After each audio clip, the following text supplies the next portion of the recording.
Everyone welcome back to Ramban series and आज day 3 है and लगभग लगभग एक दिन और चलेगी रामबान सीरीज क्योंकि हमें मैराथन क्लास भी यहाँ पे अपलोड करनी है। ओके, सो आज हम टॉप 35 इंपॉर्टेंट एमसीक्यूज की प्रैक्टिस करने वाले हैं जहाँ से आपके जेएनवी के एग्जाम में क्वेश्चंस आएंगे एंड ये आपके लिए बहुत ही ज़्यादा इंपॉर्टेंट क्लास रहने वाली है, तो इस क्लास को भाई लास्ट तक देखना, ठीक। एंड ये जो क्वेश्चंस का लेवल है वो एकदम मीडियम है, ठीक। तो एंड इसके बाद जो भी क्लासेज होंगी उसमें क्वेश्चंस का मीडियम एकदम हाई रहने वाला है। तो बस उसके लिए आपको हमारे यूट्यूब चैनल ब्रेन बूस्टर को सब्सक्राइब करके रखना होगा, क्योंकि यहाँ पे हम लोग जितनी भी इंपॉर्टेंट क्वेश्चंस रहने वाली है उन सारे क्वेश्चंस को यहाँ पे अपलोड करेंगे। सो आप इस क्लास को बिल्कुल भी स्किप मत करना, लास्ट तक देखना। एंड देखो 30 मिनट से पहले हम लोग इस क्लास को ख़त्म कर देंगे, तो आप इस क्लास को लास्ट तक देखना। और बहुत ही ज़्यादा इंपॉर्टेंट ये क्वेश्चंस है, तो आगे बढ़ते हैं एक एक करके हर क्वेश्चंस को हम लोग अटेम्प्ट करते हैं, ठीक। लास्ट में आपको 5 क्वेश्चंस आपको मिलने वाले हैं होमवर्क के लिए, जिसका आंसर आपको कमेंट में बताना है। ओके, तो स्टार्ट करते हैं। तो सबसे पहला क्वेश्चन है, जैव विविधता का क्या अर्थ है? तो what is the meant by biodiversity, यानी कि केवल पौधों की विविधता, यानी कि ओनली डाइवर्सिटी ऑफ प्लांट्स, केवल जंतुओं की विविधता, यानी कि only diversity of animals. Option C, जीवों की विभिन्न प्रजातियां, यानी कि variety of living organisms. Option D, केवल वन, यानी कि ओनली फॉरेस्ट। तो इसका सही आंसर हो जाएगा, क्या होगा? जैव विविधता का क्या अर्थ है? जैव विविधता का अर्थ है जीवों की विभिन्न प्रजातियां, यानी कि वेराइटी ऑफ लिविंग ऑर्गेनिजम्स, यानी कि जीवों की विभिन्न प्रजातियां। तो ऑप्शन नंबर सी आपका करेक्ट आंसर हो जाएगा। यानी कि अगर क्वेश्चन से आपसे जेएनवी पूछे कि जैव विविधता का क्या अर्थ है, तो ऑप्शन नंबर सी, जीवों की विभिन्न प्रजाति, यानी कि वेरिएटी ऑफ लिविंग ऑर्गेनिजम्स, ठीक। नेक्स्ट क्वेश्चन पे बढ़ते हैं। संकटग्रस्त प्रजाति किसे कहते हैं? Which are called engaged endangered species, यानी कि ऑप्शन है जिनकी संख्या अधिक हो, हुज पॉपुलेशन इज हाई, जिनकी संख्या घट रही हो। ऑप्शन बी है कि whose population is decreasing. Option C, जो पालतू हो, यानी कि डोमेस्टिक एनिमल्स। ऑप्शन डी, जो सर्वत्र पाई जाती हो, फाउंड एवरीवेयर। तो संकटग्रस्त प्रजाति कौन है भाई? संकटग्रस्त प्रजाति जिनकी संख्या कम होगी वही तो संकट है, यानी कि जो घट रहे हो, दिन पे दिन घट रहे हो, वो वही तो संकटग्रस्त है। तो ऑप्शन नंबर बी, जिनकी संख्या घट रही हो, हुज पॉपुलेशन इज डिक्रीजिंग। तो इसका ऑप्शन नंबर बी सही हो जाएगा, ठीक। ऑप्शन नंबर बी अगर पूछे कि which are called endangered species, यानी कि संकटग्रस्त प्रजाति किसे कहते हैं, तो ऑप्शन नंबर बी, जिनकी संख्या घट रही हो, यानी कि whose population is decreasing. Okay, next question पे बढ़े। वन्य जीव अभ्यारण्य क्यों बनाए जाते हैं? Why are wild life sanctuaries made, यानी कि ऑप्शन है जो पर्यटन के लिए, फॉर टूरिज्म, यानी कि जो वन्य जीव अभ्यारण्य है वो क्या टूरिज्म के लिए बनाया जाता है? ऑप्शन बी, शिकार के लिए, फॉर हंटिंग, क्या वन्य जीव अभ्यारण्य शिकार के लिए बनाया जाता है? ऑप्शन सी, संरक्षण के लिए, फॉर कंजर्वेशन, यानी कि क्या वन्य जीव अभ्यारण्य संरक्षण के लिए किया जाता है? ऑप्शन डी, खेती के लिए, फॉर फार्मिंग। तो इसका सही आंसर हो जाएगा ऑप्शन नंबर सी, संरक्षण के लिए। जो संरक्षण, तो अब इसमें किसका संरक्षण? क्या मनुष्यों का संरक्षण? तो नहीं भैया, हम यहाँ पे जानवरों के संरक्षण के लिए हम लोग ये वन्य जीव अभ्यारण्य बनाए जाते हैं, जहाँ पे एनिमल्स जो है वो सुरक्षित रहते हैं। एंड यहाँ पे वो जानवरों के लिए संरक्षण किया जाता है, जिसे शिकार से बचाया जाता है। और समझ गए, वन्य जीव अभ्यारण्य शिकार के से बचाने के लिए, यहाँ पे सुरक्षित रखने के लिए किया जाता है। तो ऑप्शन नंबर सी आपका करेक्ट आंसर हो जाएगा। नेक्स्ट क्वेश्चन, वनों की कटाई से क्या होता है? What happens due to deforestation, यानी कि वर्षा बढ़ती है, यानी कि रेनफॉल इंक्रीजेज, यानी कि वनों की कटाई की जाएगी तो वर्षा बढ़ेगी। ऑप्शन बी, मृदा अपरदन होता है, यानी कि सोल इरोजन ओक्यूर्स। ऑप्शन सी, जैव विविधता बढ़ती है, यानी कि बायोडाइवर्सिटी इंक्रीजेज, या ऑप्शन डी, प्रदूषण घटता है, पोल्यूशन डिक्रीजेज। तो इसका सही ऑप्शन हो जाएगा ऑप्शन नंबर बी, मृदा अपरदन होता है। अगर वनों की कटाई की जाएगी तो वर्षा बढ़ेगी नहीं, वर्षा कम होगी। क्या होगी? कम होगी, वर्षा कम होगी। तो इसलिए वनों की कटाई से रोका जाता है ताकि वर्षा अधिक मात्रा में हो। तो इसका सही आंसर हो जाएगा ऑप्शन नंबर बी, मृदा अपरदन होता है। ठीक, यानी कि सोल इरोजन ओक्यूर्स। तो ऑप्शन नंबर बी सही हो जाएगा। नेक्स्ट क्वेश्चन की बात करें तो निषेचन का अर्थ है, यानी कि व्हाट इज फर्टिलाइजेशन। निषेचन का क्या अर्थ है? अंडाणु का बनना, यानी कि formation of egg. Option B शुक्राणु का बनना, यानी कि formation of sperm. Option C शुक्राणु और अंडाणु का मिलन, यानी कि fusion of sperm and egg.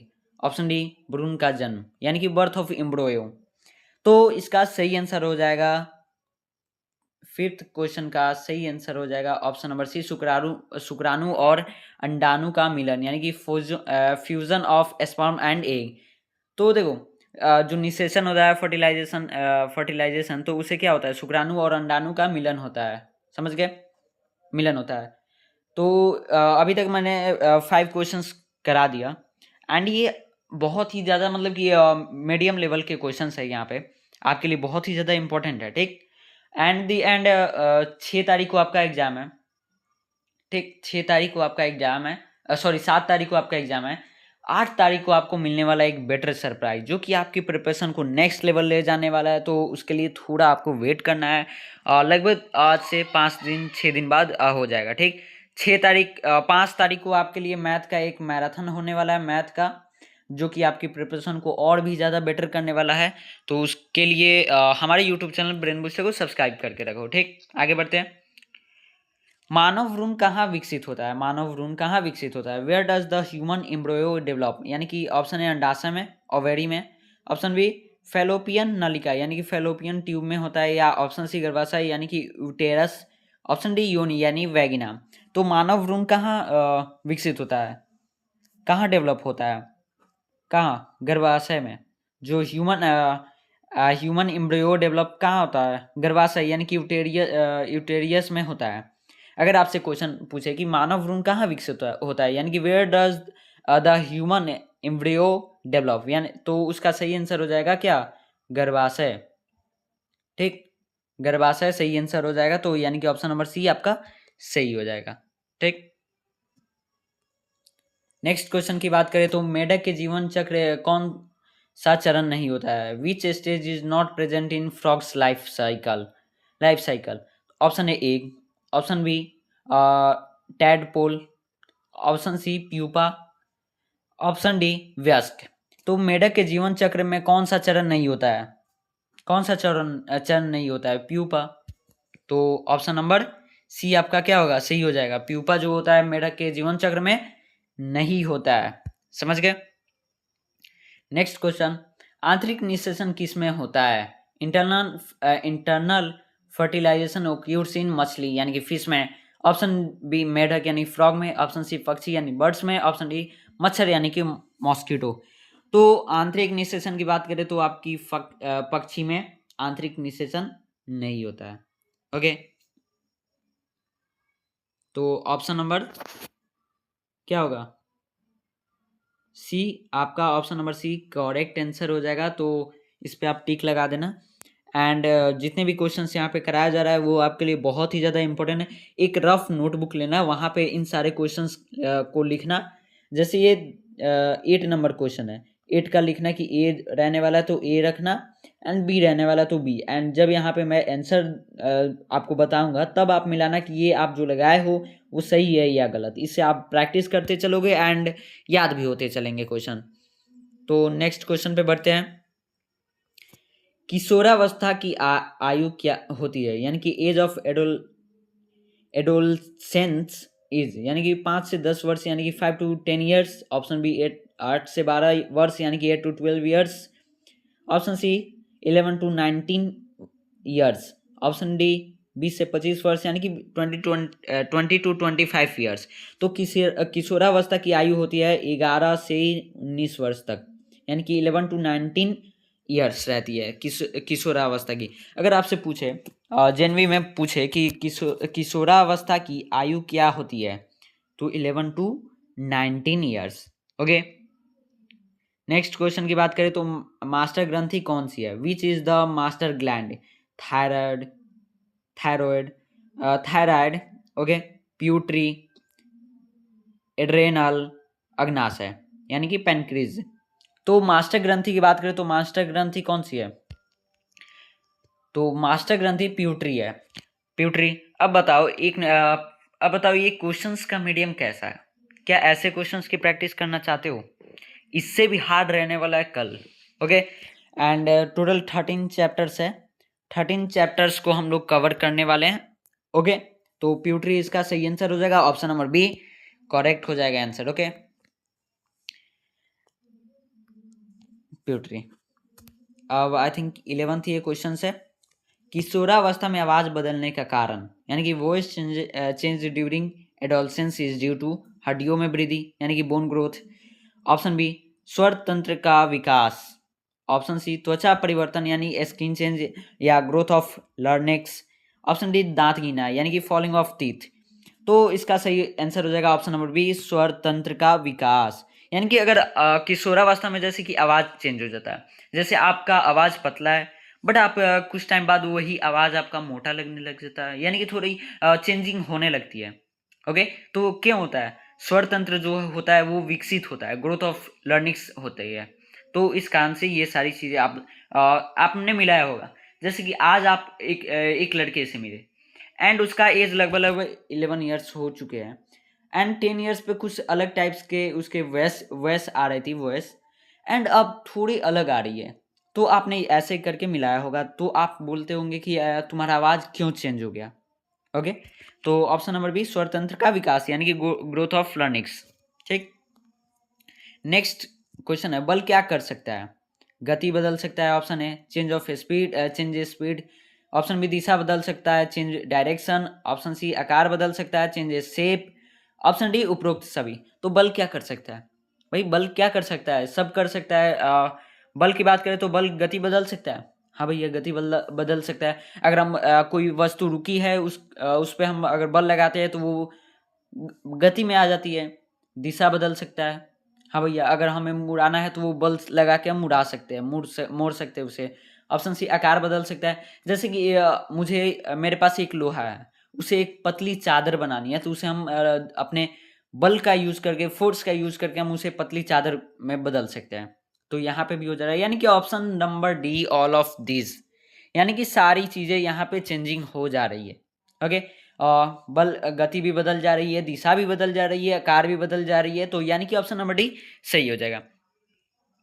Next question, दाब का एसआई मात्रक है। SI unit of pressure, SI unit क्या है प्रेशर का? ऑप्शन है न्यूटन। क्या न्यूटन एसआई यूनिट है प्रेशर का, यानी कि बल दाब का, सॉरी दाब का? क्या जूल है, क्या पास्कल है, या वाट है? तो अगर हम बात करें दाब का एसआई मात्रक, तो ऑप्शन नंबर सी न्यूटन किसका है? बल का है।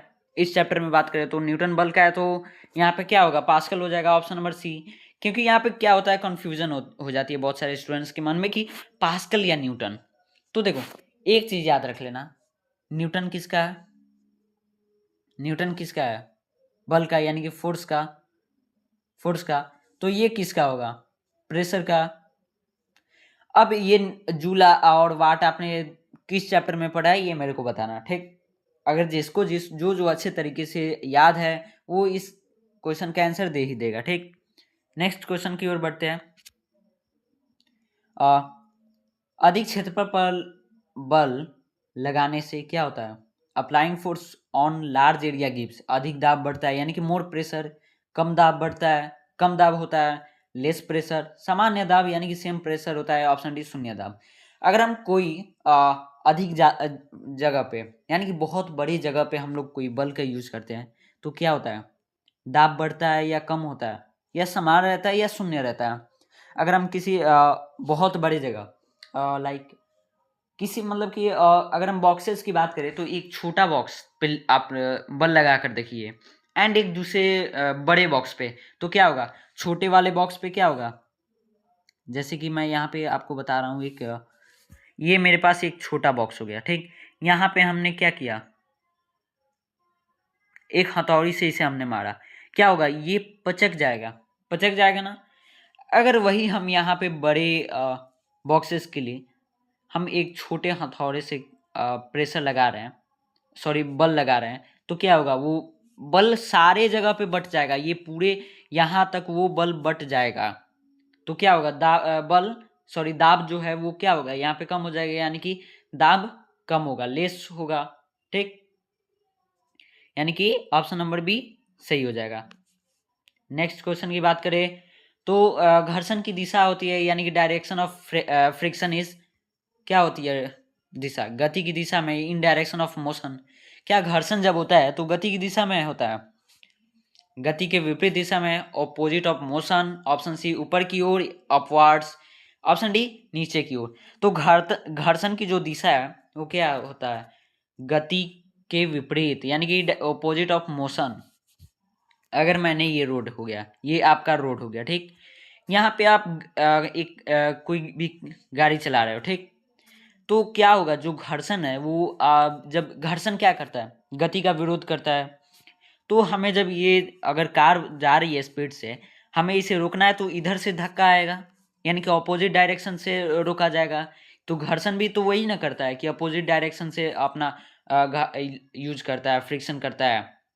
तो इसलिए गति के विपरीत दिशा में होता है, जो जिस ओर से गाड़ी जाएगी उस ओर से घर्षण नहीं रहेगा, दूसरे ओर से घर्षण रहेगा। तो गति के विपरीत यानी कि opposite of motion. Okay, next question पे बढ़ते हैं। घर्षण कम करने के लिए उपयोग होता है, यानी कि to reduce friction we use रेत यानी कि सैंड। ऑप्शन बी तेल यानी कि ऑयल। ऑप्शन सी पत्थर यानी कि स्टोन। ऑप्शन डी लकड़ी यानी कि वुड। घर्षण कम करने के लिए क्या किया जाता है, घर्षण जैसे यहाँ पे क्या है, घर्षण है।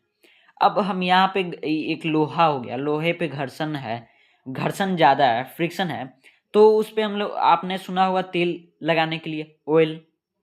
ऑयल लगाने से क्या होगा, वहाँ पे प्लेन हो जाएगा, थोड़ा ना थोड़ा प्लेन होगा और ढीला पड़ जाएगा। तो क्या होगा, तेल लगाया जाता है घर्षण कम करने के लिए। ठीक, जिसे हम लोग स्लिप करते हैं, स्लिप बोलते हैं, SLIP आम भाषा में एक। तो स्लिप करता है तेल। ठीक, तो बी हो जाएगा सही। नेक्स्ट क्वेश्चन पे बढ़ते हैं। टायरों पर खांचों का उद्देश्य है, purpose of grooves on tyres is, यानी कि घर्षण बढ़ाना, इंक्रीज फ्रिक्शन घर्षण घटाना, रिड्यूस फ्रिक्शन वजन कम करना, यानी कि रिड्यूस वेट सुंदरता यानी कि डेकोरेशन। टायरों पर खांचों का क्या उद्देश्य है भाई, टायरों पर खांचों का उद्देश्य है घर्षण बढ़ाना। क्योंकि अगर टायर प्लेन रहता है तो आपने सुना होगा कि टायर प्लेन हो गया, अब इसे चेंज कराना होगा क्योंकि यहाँ पे फ्रिक्शन कम हो गया है। तो घर्षण बढ़ाने के लिए वो सब खांचा दिया जाता है, ग्रुप्स दिया जाता है। क्यों, क्योंकि वहां पे घर्षण इंक्रीज करने के लिए। ठीक, तो क्या होगा, ऑप्शन नंबर ए सही इसका आंसर हो जाएगा, यानी कि टायरों पर खांचों का क्या उद्देश्य है, घर्षण बढ़ाना। ऐसे क्वेश्चन पूछ सकता है जिनमें कि purpose of grooves on tyres, तो ऑप्शन ए घर्षण बढ़ाना, increase friction. Okay, next question पे बढ़ते हैं। ध्वनि उत्पन्न होती है, यानी कि साउंड इज प्रोड्यूस्ड बाय प्रकाश यानी कि light. Option A. Option B कंपन यानी कि वाइब्रेशन। ऑप्शन सी उष्मा यानी कि हीट। ऑप्शन डी विद्युत यानी कि इलेक्ट्रिसिटी। तो साउंड कैसे उत्पन्न होती है, साउंड कैसे उत्पन्न होती है, कंपन से, वाइब्रेशन से। अगर जहाँ वाइब्रेशन हो रही है तो वहां से क्या होगी, कंपन यूज होगी, कंपन प्रोड्यूस्ड होगी। तो आपने सुना होगा कि कोई बोलता है तो थोड़ा न थोड़ा वहां पे कंपन होती है। अपने गले के पास हाथ रखो एंड कुछ बोलो, कंपन हो रही है ना। तो कैसे हो रही, कंपन होगी यानी कि वाइब्रेशन होगी, तो वैस निकल साउंड तो प्रोड्यूस्ड होगी ही। तो ऑप्शन नंबर बी सही हो जाएगा। नेक्स्ट क्वेश्चन पे बढ़ते हैं। ध्वनि किस माध्यम में नहीं चलती है, यानी कि sound can not travel in A. Option है ठोस यानी कि सॉलिड। ऑप्शन बी द्रव यानी कि लिक्विड। ऑप्शन सी गैस है। ऑप्शन डी निर्वात। ध्वनि किस माध्यम में नहीं चलती है, ठोस में चलती है, हाँ भैया चलती है। द्रव में चलती है, हाँ भैया चलती है। गैस में चलती है, बिल्कुल भैया चलती ही है, चलती। आपने सुना है निर्वात में जाना, नहीं भैया ये निर्वात में जाता ही नहीं है। और आप लकड़ी एक, जैसे कि आप लोहा ही रख लीजिए, ठीक, एक सिरे के पास, जैसे कि मैं यहाँ पे बता रहा हूँ, एक सेकेंड, ये आपका एक लोहा हो गया, ठीक। इधर आप कुछ मतलब कि यहाँ पे किसी वस्तु से मार रहे हैं, चोट पहुंचा रहा है यहाँ पे, तो इधर भी आपको आवाज़ सुनाई देगी। इधर से आप बोल रहे हैं तो यहाँ पे भी आवाज़ सुनाएगी, यानी कि ठोस से ट्रैवल हो रहा है साउंड। द्रव, द्रव से भी द्रव क्या हो गया, गैस मतलब कि एक लिक्विड फॉर्म से ही बनता है, वहाँ से भी साउंड ट्रैवल हो जाती है, गैस से भी हो जाती है, लेकिन वैक्यूम से होती है भैया? बिल्कुल भी नहीं। वैक्यूम क्या है, इससे होती ही नहीं है, पहली बात तो। देखो इस क्वेश्चन पे एक ट्रिक यूज, और लाइक आप निर्वात के बारे में उतना नहीं जानते हो, इसे आप नो कर दो। ठोस के बारे में, द्रव के बारे में, गैस के बारे में ये तो सबको पता है भाई, ये एकदम बेसिक है, ये क्वेश्चन एकदम बेसिक है। ठीक, नेक्स्ट क्वेश्चन पे बढ़ते हैं। ध्वनि की तीव्रता निर्भर करती है किस पे? लाउडनेस डिपेंड्स ऑन आवृत्ति यानी कि फ्रीक्वेंसी पे। ऑप्शन बी आयाम यानी कि एम्पलीट्यूड पे। ऑप्शन सी गति यानी कि स्पीड पे। ऑप्शन डी दूरी यानी कि डिस्टेंस पे। तो ध्वनि की जो तीव्रता होती है, लाउडनेस, वो आयाम पे निर्भर करती है। किस पे निर्भर करती है? एम्पलीट्यूड पे। और ध्वनि आप बोलते हो वो किस पे? आयाम पे निर्भर करती है। अच्छा मेरे को ये बताओ, एक जो ह्यूमन ईयर होती है वो कितने हर्ट्ज तक सुन सकती है? तो भैया 20 हर्ट्ज से लेकर 20,000 हर्ट्ज तक कि 2,000 हर्ट्ज तक। मेरे को ये बताना कि 20 हर्ट्ज से लेकर 20,000 हर्ट्ज की 2,000 हर्ट्ज। बिकॉज अब तुम्हें मैं कंफ्यूज कर ही दे रहा हूँ। अब मेरे को ये बताना कि क्या होगा। ठीक, 20 हर्ट्ज की 20,000, 20 हर्ट्ज से 20,000 हर्ट्ज की 2,000 हर्ट्ज। ओके, तो इसका आप समझ गए। नेक्स्ट क्वेश्चन पे बढ़ते हैं फटाफट। विद्युत अपघटन क्या है? व्हाट इज इलेक्ट्रोलाइसिस, यानी कि उस ऑप्शन है उसमें प्रभाव यानी कि हीटिंग इफेक्ट। ऑप्शन बी चुंबकीय प्रभाव यानी कि मैग्नेटिक इफेक्ट। ऑप्शन सी रासायनिक प्रभाव यानी कि केमिकल इफेक्ट। ऑप्शन डी यांत्रिक प्रभाव यानी कि मैकेनिकल इफेक्ट। तो इसका सही आंसर हो जाएगा ऑप्शन नंबर सी। विद्युत जो है वो रासायनिक प्रभाव है, यानी कि केमिकल इफेक्ट है। ओके, विद्युत क्या है? केमिकल इफेक्ट है। ठीक, नेक्स्ट क्वेश्चन पे बढ़ते हैं। अच्छा विद्युत चालक द्रव है, a good conducting liquid is आसुत जल यानी कि डिस्टिल्ड वाटर। ऑप्शन बी नमक मिला जल यानी कि salt solution. Option C oil. Option D kerosene. अच्छा विद्युत चालक द्रव क्या है भाई?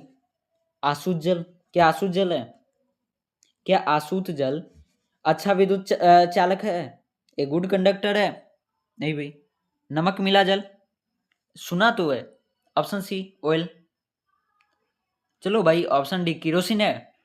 सो नहीं भैया, नमक मिला जल जो है वो विद्युत का चालक द्रव्य है, यानी कि साल्ट सॉल्यूशन। अगर आप पानी में, इसमें आप पानी रख देते हो, ठीक, इसमें अगर आप नमक मिलाते हो, वहां पे जो इलेक्ट्रिसिटी कंडक्ट वो अच्छे तरीके से हो जाएगी। ठीक, तो क्या हो जाएगा इसका आंसर? ऑप्शन नंबर बी इसका सही आंसर हो जाएगा। ठीक, नेक्स्ट क्वेश्चन पे बढ़ते हैं। भूकंप का मुख्य कारण है, main causes of earthquake is a. Option A rainfall. Option B वायुदाब यानी कि एयर प्रेशर। ऑप्शन सी प्लेटों की गति यानी कि movement of plates. Option D तापमान यानी कि टेम्परेचर। तो भाई भूकंप का मुख्य कारण क्या है? मेन कॉजेज क्या है? रेनफॉल। क्या वर्षा से होती है भूकंप? क्या वायुदाब से होती है या तापमान से होती है? तो भैया सिंपली ऑप्शन नंबर सी, गति, प्लेटों की गति से जो होती है वो भूकंप होती है। ओके, यानी कि ऑप्शन नंबर सी आपका सही हो जाएगा। ठीक, मेन नेक्स्ट है कि भूकंप मापने का यंत्र है, यानी कि instrument used to measure earthquake, यानी कि ऑप्शन है थर्मामीटर। क्या थर्मामीटर से भूकंप को मापते हैं? या ऑप्शन बी बैरोमीटर से, या ऑप्शन सी सिस्मोग्राफ, या ऑप्शन डी एमीमीटर। तो भूकंप मापने के लिए हमें क्या यूज आता है? Option number C seismograph. Seismograph से क्या होता है? भूकंप को मापा जाता है। सिस्मोग्राफ जैसे कि आपने थर्मामीटर देखा, उससे थोड़ा बड़ा होता है सिस्मोग्राफ, जिससे हम भूकंप को मापते हैं। ओके, भूकंप को मापते हैं कि उसकी भूकंप की तीव्रता क्या है। ठीक, लगभग हमने 24 क्वेश्चन कर लिए। एक और क्वेश्चन करने के बाद थोड़ा सा एक बात ही कर लेते हैं। ठीक, 25th क्वेश्चन है, समतल दर्पण में प्रतिबिंब होता है, यानी कि image form by plane mirrors is a वास्तविक, यानी कि रियल इमेज क्या बनता है समतल दर्पण में? या ऑप्शन बी उल्टा है यानी कि इन्वर्टेड, ऑप्शन सी आभासी और सीधा यानी कि virtual and erect, option D बड़ा। तो इसका सही आंसर हो जाएगा ऑप्शन सी आभासी और सीधा। जो ये समतल दर्पण है उसमें आभासी और सीधा प्रतिबिंब बनता है। ओके, सो देखो हमने 25th क्वेश्चन अभी कर लिया, 5 क्वेश्चंस और कराऊंगा एंड 5 क्वेश्चंस आपके इस डब्ल्यू के लिए दूंगा जो कि आपके लिए बहुत ही ज़्यादा इंपॉर्टेंट है। एंड देखो तो उसका आंसर दे देना, ठीक। एंड आगे बढ़े क्या? एंड देखो आई विल ट्राई कि हम लोग 6 तारीख को शाम 7 या 6 बजे या 4 बजे मिले, ठीक। टेलीग्राम पे एक पोल लगाऊंगा कि कब आऊँ लाइव, ठीक। मुझे बताना कब आना है लाइव एंड कैसे क्या करनी है, ठीक। आपके एग्ज़ाम से रिलेटेड कुछ वीडियोज़ अब अपलोड होगी कि एग्ज़ाम हॉल में क्या ले जाना है, OMR शीट कैसे फिल करनी है, सबसे पहले किस को प्रायोरिटी देनी है, यानी कि साइंस, मैथ, इंग्लिश, हिंदी में से किसको पहले प्रायोरिटी देनी है। नेक्स्ट क्वेश्चन पे बढ़े, नेक्स्ट क्वेश्चन पे बढ़ते हैं 26 नंबर क्वेश्चन पे।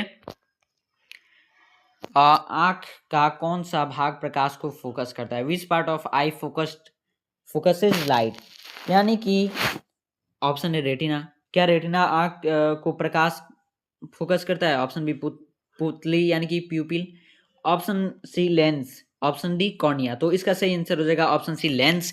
लेंस जो है वो प्रकाश पे क्या करता है? फोकस करता है, ठीक। प्रकाश को फोकस करता है कौन? लेंस। आपने लेंस को किसको किसको पता है लेंस? लेंस क्या है, किसको किसको पता है? किसको किसको पता है लेंस? मेरे को बताना किसको किसको पता है। नेक्स्ट क्वेश्चन पे बढ़ते हैं, इसका सही आंसर हो जाएगा ऑप्शन नंबर सी लेंस। आपको क्वेश्चन होगा which part of I focus light, तो ऑप्शन नंबर सी लेंस को क्लिक कर देना, टिक कर देना। ओके, सही हो जाएगा ये आंसर। अब बढ़ते हैं हम नेक्स्ट 27 नंबर क्वेश्चन की ओर, ठीक। अधिक दाब कब उत्पन्न होता है? More pressure is produced when, कम बल या अधिक क्षेत्रफल, less force more area, option B अधिक बल कम क्षेत्रफल पे, या कम बल कम क्षेत्रफल यानी कि लेस फोर्स लेस एरिया, या समान बल व क्षेत्रफल सेम फोर्स एंड एरिया। तो जो ये अधिक दाब कब उत्पन्न होता है? तो अधिक बल या कम क्षेत्रफल पे होता है ये अधिक बल, ठीक। दाब जो होता है अधिक दाब, अधिक जब बल रहेगा और कम क्षेत्रफल तब ये अधिक दाब उत्पन्न होता है, ठीक। इतना याद रखना जब भी ये क्वेश्चन आए कि more pressure is produced when, तो अधिक बल कम क्षेत्रफल यानी कि मोर फोर्स लेस एरिया, ठीक। ऐसे ऐसे घुमा फिरा कर क्वेश्चन देगा कि आपको समझ नहीं आएगा कि क्या करना है, यहाँ कौन सा सही है क्या गलत है, कुछ आपको समझ नहीं आएगा। इसलिए आपको थोड़े ध्यान से यहाँ पे क्वेश्चंस को टिक करना है, ठीक। नेक्स्ट क्वेश्चन की ओर बढ़ते हैं। घर्षण क्यों आवश्यक है? वाई इज फ्रिक्शन नेसेसरी, यानी कि चलना संभव बनाता है घर्षण, मेक्स वॉकिंग पॉसिबल, या ऑप्शन बी वस्तुएं पकड़ने में सहायता करता है, हेल्प्स इन होल्डिंग ऑब्जेक्ट्स, वाहन रुकने में सहायता करता है, हेल्पिंग व्हीकल्स टू स्टॉप, या ऑप्शन डी उपरोक्त सभी। घर्षण क्यों आवश्यक है? चलना संभव बनाता है, हाँ भैया बिल्कुल। वस्तुओं पकड़ने में सहायता करता है, जी भैया बिल्कुल करता है। वाहन रोकने में भी सहायता करता है, हाँ भैया ये भी करता है। तो क्या ये ऑप्शन नंबर डी हम क्लिक कर सकते हैं? बिल्कुल बिल्कुल, ये इसका आंसर हो जाएगा ऑप्शन नंबर डी, यानी कि उपरोक्त सभी। घर्षण क्यों आवश्यक है? तो चलना संभव बनाता है यानी कि makes walking possible, helps in holding objects भी करता है, हेल्पिंग व्हीकल्स टू स्टॉप यानी कि वाहन रोकने में, वस्तुएं पकड़ने में और चलना संभव बनाता है। तो ऑप्शन नंबर डी इसका सही आंसर हो जाएगा। नेक्स्ट क्वेश्चन पे बढ़ते हैं। ध्वनि की पिच किस पर निर्भर करती है? Pitch of sound depends on आयाम यानी कि एम्पलीट्यूड, ऑप्शन बी आवृत्ति यानी कि फ्रीक्वेंसी, ऑप्शन सी गति यानी कि स्पीड, ऑप्शन डी दूरी यानी कि डिस्टेंस। ध्वनि की पिच किस पर निर्भर करती है? किस पर निर्भर करती है? आवृत्ति पे यानी कि फ्रीक्वेंसी पे। तो इसका ऑप्शन नंबर बी सही हो जाएगा, यानी कि अगर आपसे पूछे कि pitch of sound depends on, तो इसका सही आंसर हो जाएगा फ्रीक्वेंसी, यानी कि इस टाइप से ये बन जाएगा, pitch of sounds depends on frequency, यानी कि ध्वनि की पिच आवृत्ति पर निर्भर करती है। ओके, देखो अगर आप साइंस जैसे पढ़ते हो, एक वाक्य बनाओ जैसे कि यहाँ पे मैंने बनाया कि ध्वनि की पिच आवृत्ति पर निर्भर करती है, ठीक। यानी कि pitch of sounds depends on आवृत्ति। अगर आप इसे इंपॉर्टेंट में नोट करना चाहते हो तो इस टाइप से कर सकते हो, pitch of sound depends on frequency. Okay, बढ़ते हैं नेक्स्ट क्वेश्चन की ओर। ये 30 नंबर क्वेश्चन है, किशोरावस्था में संतुलित आहार क्यों आवश्यक है? Why is a balanced diet necessary during adolescence? यानी कि शारीरिक वृद्धि के लिए, ऑप्शन बी हार्मोन के उचित कार्य के लिए, यानी कि फॉर प्रॉपर हार्मोन फंक्शन, या फॉर फिजिकल ग्रोथ, या ऑप्शन सी ऊर्जा प्राप्त करने के लिए to get energy, option D उपरोक्त सभी।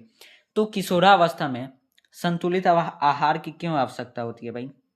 क्यों आवश्यकता होती है?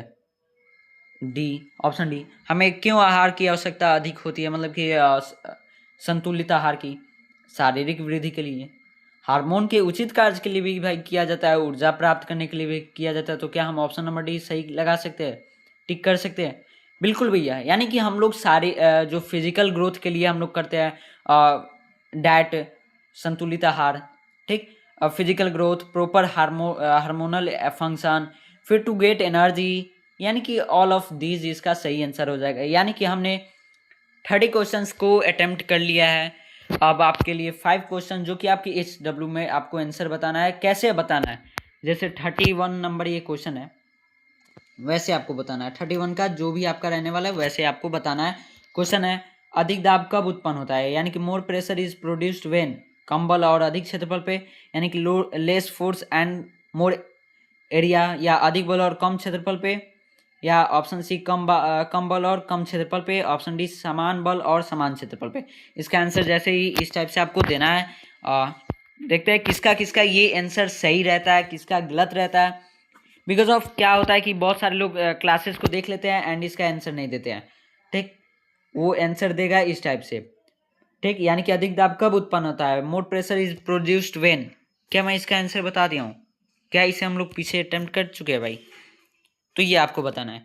जैव विविधता का संरक्षण क्यों आवश्यक है? Why is conservation of biodiversity important है? यानी कि ऑप्शन है पर्यावरण संतुलन बनाए रखने के लिए, टू मेंटेन इकोलॉजिकल बैलेंस, या ऑप्शन बी प्राकृतिक संसाधनों के संरक्षण के लिए, टू कंजर्व नेचुरल रिसोर्सेज, या ऑप्शन सी भविष्य की पीढ़ियों के लिए, यानी कि फॉर फ्यूचर जनरेशंस, या ऑप्शन डी उपरोक्त सभी। तो इसका सही आंसर हो जाएगा ऑप्शन नंबर डी, उपरोक्त सभी हो जाएगा। अरे भाई इसका आंसर मैंने बता दिया। चलो यार, आपको फोर्थ ही आंसर बताना है। और नेक्स्ट है, विद्युत लेपन का उपयोग क्यों किया जाता है? Why is electroplating done? वस्तुओं को चमकदार बनाने के लिए, टू मेक ऑब्जेक्ट शाइनी, या ऑप्शन बी जंग से बचाने के लिए, टू प्रिवेंट रस्टिंग, या ऑप्शन सी वस्तुओं को मजबूत बनाने के लिए, टू मेक ऑब्जेक्ट्स स्ट्रॉन्गर, या ऑप्शन डी ए और बी दोनों, बोथ ए एंड बी। इसका भी आंसर आपको कमेंट में बताना है। नेक्स्ट क्वेश्चन की ओर बढ़ते हैं। भूकंप की तीव्रता किस पैमाने पर मापी जाती है?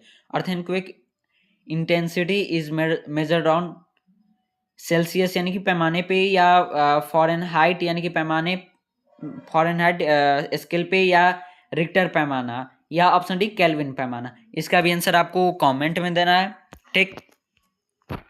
नेक्स्ट क्वेश्चन, सूर्य का प्रकाश किसका उदाहरण है? Sunlight is an example of एक रंगी प्रकाश यानी कि मोनो क्रोमेटिक लाइट, या बहुरंगी प्रकाश यानी कि पॉलीक्रोमेटिक लाइट, या परावर्तित प्रकाश यानी कि रिफ्लेक्टेड लाइट, या ऑप्शन डी अपवर्तित प्रकाश यानी कि रिफ्लेक्टेड लाइट।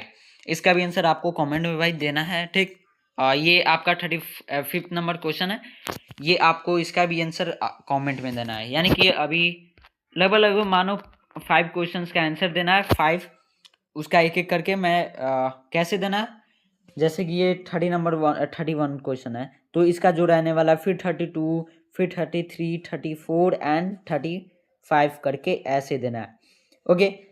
एंड जिसका भी आंसर सही रहने वाला है उसको मैं एक दूंगा रेड हार्ट, एंड रिप्लाई भी मिलने वाला है। जो भी डाउट्स हो बिल्कुल आप कमेंट में बताना है। एंड जो भी चैप्टर्स को पढ़ना चाहते हो, जैसे कि जो भी चैप्टर जेनवी से, आप मैथ्स से हो, या हिंदी से, या इंग्लिश से, कुछ भी सब्जेक्ट से पूछना हो पूछ सकते हो। बाकी नेक्स्ट ईयर के लिए भी बैच स्टार्ट होने वाला है 1 मार्च से। उसके लिए अगर आप नेक्स्ट ईयर की प्रिपरेशन कर रहे हो तो ब्रेन बूस्टर से जुड़े रहो। साथ ही साथ CHS की क्लासेज स्टार्ट हो चुकी है, बट अभी जेनवी वालों के लिए थोड़ा सा हमने होल्ड किया है बिकॉज ऑफ आप सभी के लिए कंटेंट को रेडी करना थोड़ा अच्छे तरीके से करना पड़ेगा क्योंकि आप लोग का एग्ज़ाम है एंड एग्ज़ाम में कोई ऐसी चीज़ गलती नहीं करनी है जिससे एग्ज़ाम ख़राब हो। तो बस मिलते हैं फिर नेक्स्ट रामबाण सीरीज में, जो कि डिफ़िकल्ट क्वेश्चंस आने वाले हैं। तो उसके लिए ब्रेन बूस्टर यूट्यूब चैनल को सब्सक्राइब कर लो। सो अगर आपको ये क्लास अच्छा लगा हो एंड यहाँ तक देखते हो तो एक लाइक करके ही जाना। सो मिलते हैं, बाय बाय एवरीवन।